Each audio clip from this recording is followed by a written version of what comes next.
They moved in perfect sync. Their footsteps, their breath, their silence. June and Jennifer Gibbons weren't just twins, they were a riddle wrapped in flesh.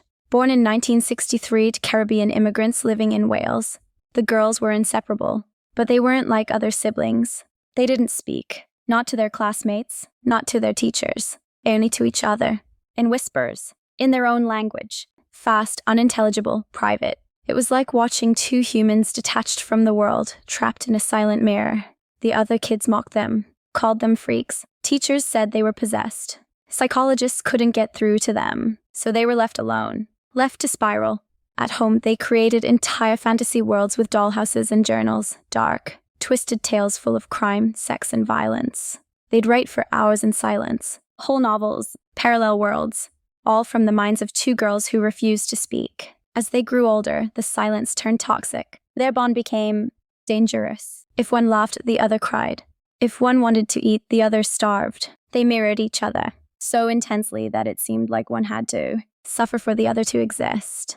Then came the arson, the shop fires, the vandalism. Not random, not reckless, calculated, a performance. Together, they were caught, sent to Broadmoor, the infamous high-security psychiatric hospital, locked away for 11 years. And that's when things got darker. The twins told stuff they believed one of them had to die for the other to be free.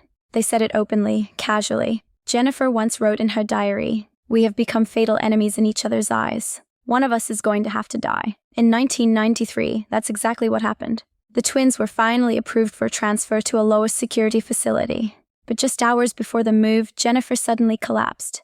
No struggle, no signs of trauma. She simply died of acute myocarditis, a sudden unexplained inflammation of the heart. June was devastated, and then something strange happened. She started talking to doctors, to staff, to the media, fluently, normally, as if the silence had never existed. She said she felt free.